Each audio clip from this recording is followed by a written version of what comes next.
اعوذ باللہ من الشیطان الرجیم بسم اللہ الرحمن الرحیم الحمد للہ رب العالمین الصلاۃ والسلام علی سیدنا و مولانا بالقاسم محمد وعلی اہل بیتہ الطیبین الطاہرین ولعن الدائم علی اعدائہم الی قیام یوم الدین۔ ہماری گفتگو ماہ مبارک رمضان کی مناسبت سے اس ذیل میں چل رہی تھی کہ روزہ، اس کی تعریف، اس کی نیت کو بیان کیا گیا۔ اس کے علاوہ کچھ شرائط ہیں روزے دار کی کہ وہ انشاءاللہ ہم آگے جا کے اس کو بیان کریں گے۔ آج سے ہم چند گفتگو میں ان چیزوں کو بیان کریں گے جن سے روزے دار کو بچنا، پرہیز کرنا ضروری ہے، جس کو مبطلات روزہ کہا جاتا ہے، روزے کو توڑنے والی چیزیں، کہ جو 8 یا 9 چیزیں ہیں، اس کو بیان کریں گے کہ کن کن چیزوں سے روزے دار کو بچنا ضروری ہے، روزے میں پرہیز کرنا ضروری ہے، تاکہ اس کا روزہ درست ہو جائے، اس کا روزہ صحیح ہو جائے۔ یہاں پر فقط ایک نکتہ بیان کر دوں آپ کی خدمت میں کہ روزے میں 2 چیزیں بیان ہوتی ہے، بلکہ ہر عبادت میں 2 چیزیں بیان ہوتی ہے۔ ایک فقہی لحاظ سے روایات کی روشنی میں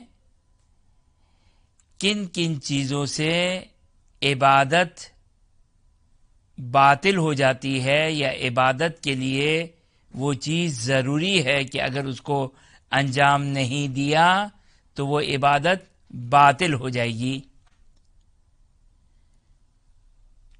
اس کو کہتے ہیں عبادت صحیح ہے، نماز صحیح ہے، نماز باطل ہے، روزہ صحیح ہے، روزہ باطل ہے، حج صحیح ہے، حج باطل ہے۔ خوب، اس کے لیے آپ کو مجتہد کے توضیح المسائل، مناسک حج، جو فقہی کتاب ہے کہ جس میں مجتہد روایتوں کی روشنی میں، دیکھیں مجتہد روایت سے ہٹ کر کوئی چیز اپنی طرف سے نہیں کہتا ہے، لیکن یہ 2 ڈویژن واضح رہے کہ ایک دفعہ ہم کہتے ہیں کہ عبادت صحیح ہے یا عبادت غلط ہے، چاہے وہ نماز، روزہ، حج اور دوسری عبادتیں۔ ایک دفعہ یہ کہا جائے کہ میری عبادت قبول ہے یا عبادت قبول نہیں ہے۔ اچھا، عام عوام ان چیزوں کے درمیان تفریق نہیں کرتے ہیں اور ڈفرینشیٹ نہیں کر پاتے ہیں، تو وہ صحیح اور غلط کے لیے بھی قبول کا لفظ استعمال کرتے ہیں، لیکن فقہا جو ہے وہ ان 2 چیزوں کے درمیان فرق قرار دیتے ہیں کہ عبادت کا صحیح اور غلط ہونا الگ چیز ہے، اور عبادت کا قبول ہونا یا قبول نہ ہونا یہ الگ چیز ہے۔ یہ 2 الگ گفتگو ہے۔ کیا مطلب ہے اس کا؟ قبول اور صحیح اور غلط کا، قبول اور ناقبول ہونے کا کیا فرق ہے دونوں کے درمیان؟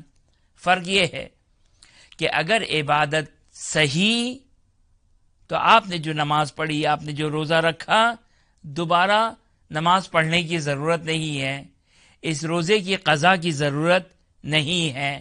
جب عبادت نماز صحیح تو اس کا مطلب یہ کہ دوبارہ پڑھنے کی ضرورت نہیں ہے، جب روزہ صحیح تو اس کا مطلب یہ کہ روزہ دوبارہ سے رکھنے کی ضرورت نہیں ہے۔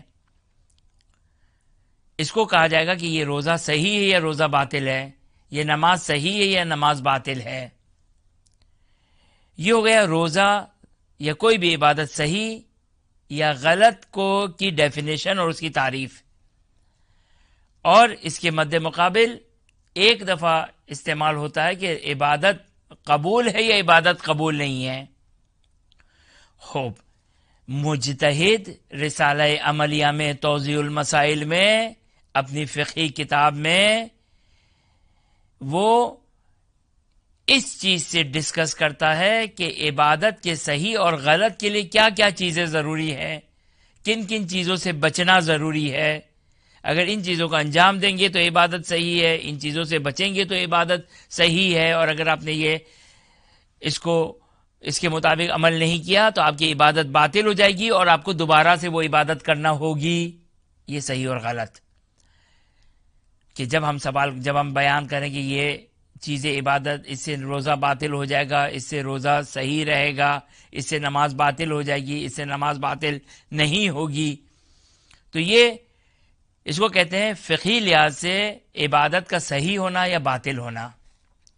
عبادت کا قبول ہونا یہ ایک الگ گفتگو ہے، یہ ایک اخلاقی گفتگو ہے کہ جو قرآن کی آیات اور روایات سے ہی استفادہ کی جاتی ہے. لیکن فقیہ مجتہد یہ نہیں کہتا ہے کہ اس کو اگر آپ نے پورا نہیں کیا تو آپ کی عبادت باطل ہو جائے گی. پھر قبول کا کیا معنی ہے؟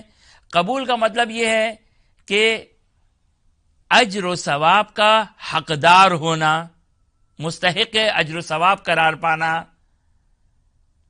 اب اس کے خود درجات ہیں، ممکن ہے 10% قبول ہو، جیسا کہ نماز کے بارے میں اس طرح روایات موجود ہے. 10% نماز قبول ہے، 15% نماز قبول ہے، 20% نماز قبول ہے، 1/3 نماز قبول ہے، 2/3 نماز قبول ہے. اب روایتوں نے بیان کیا کہ جتنی نماز میں توجہ رہے گی اتنی نماز قبول ہے. لیکن اس کا مطلب یہ نہیں کہ اگر اول تکبیرۃ الاحرام سے لے کر سلام تک خدا نخواستہ جو وہ از ابتدا تا آخر بالکل توجہ کے بغیر نماز پڑھی تو باطل نہیں ہوگی. وہ نماز پڑھی کہ جو فقہی لحاظ سے حلال و حرام اور روایات کی روشنی میں فقیہ جس کو بیان کرتا ہے کہ نماز میں یہ چیزیں ضروری ہیں، ان چیزوں سے بچنا ہے، ان سب چیزوں کا خیال رکھا گیا ہو تو نماز صحیح ہو جائے گی. نماز صحیح ہو گئی یعنی کیا مطلب؟ یعنی دوبارہ سے پڑھنے کی ضرورت نہیں ہے. لیکن عبادت کی قبولیت کے لیے الگ سے کچھ چیزیں ضروری ہے.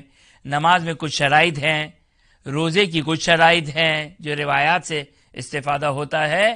مثلا روزے میں روایات بیان کرتی ہے کہ انسان جب روزے کی حالت میں ہو تو انسان کی آنکھ بھی روزے سے ہو، انسان کی زبان بھی روزے سے ہو، انسان کے کان بھی روزے سے ہو. اب زبان روزے سے ہو یعنی کیا مطلب؟ کان روزے سے ہو یعنی کیا مطلب؟ آنکھ روزے سے ہو یعنی کیا مطلب؟ یعنی واضح ہے، یعنی انسان کے تمام اعضاء و جوارح خدا کی معصیت اور خدا کے نافرمانی سے اپنے آپ کو بچائے ہوئے ہو. یہ کس کے لیے ضروری ہے؟ یہ روزے کی قبولیت کے لیے ضروری ہے. روزے کی قبولیت کے لیے ضروری ہے. روزہ اپنے اعلیٰ مقام تک پہنچے گا، روزہ اپنے کمال تک پہنچے گا، روزے کا جو ہے وہ جو اس کا حقیقی فائدہ ہے وہ حاصل ہوگا. لیکن اگر خدا نخواستہ کوئی شخص روزے کی حالت میں کوئی گناہ کرتا ہے، نعوذ باللہ من ذالک، کان کا گناہ، زبان کا گناہ، آنکھ کا گناہ، تو اس کا روزہ باطل نہیں ہوگا. اب ایسا نہیں کہ ماہ مبارک رمضان کے بعد اس کو اس کی قضا کرنی ہوگی. تو یہ دو چیزوں کے درمیان فرق رہے. صحیح اور غلط ہونا ایک الگ ڈیبیٹ اور الگ گفتگو ہے، الگ اس کے احکام ہیں جو فقہی لحاظ سے خوب یہ دونوں چیزیں روایات بیان کرتی ہیں. کون ڈیسائیڈ کرے گا؟ خوب فقی مرجع مجتہد ڈیسائیڈ کرے گا کہ کس سے روزہ باطل ہو جاتا ہے اور کون سی چیز روزے یا عبادت کے کمال کے لیے ضروری ہے. عبادت کی روح ہے، لیکن اگر روح ہے عبادت نہیں ہے تو اس کا مطلب یہ نہیں کہ یہ عبادت باطل ہو گئی.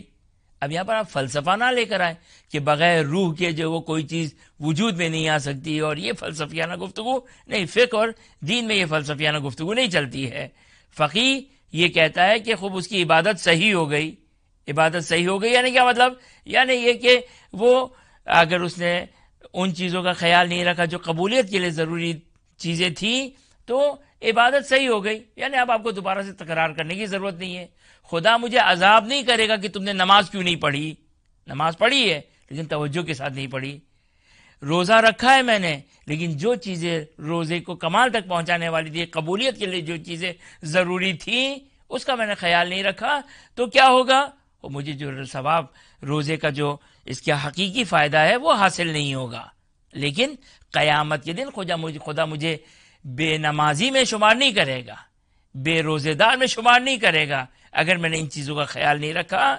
لیکن ہاں، نماز کے صحیح ہونے کی جو چیزیں ہیں، عبادت کے صحیح ہونے کی جو شرائط اور کنڈیشن ہے، وہ ساری ہونا ضروری ہے کہ اس میں سے اگر ایک بھی اگر موجود نہ ہوئی، عبادت باطل ہو گئی.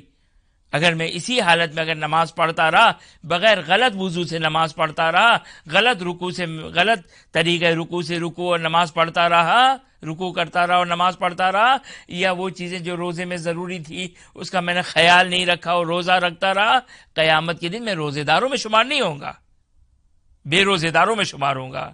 اور بلکہ ماہ مبارک رمضان میں اگر میں نے ایسا روزہ رکھا ہے، بعد میں مجھے کوئی مسئلہ شرعی پتہ چلا، ضروری کہ ماہ مبارک رمضان کے بعد اس روزے کی قضا کروں، میں اس روزے کو دوبارہ سے انجام دوں. کیوں؟ اس لیے کہ وہ روزہ غلط ہے، باطل ہے.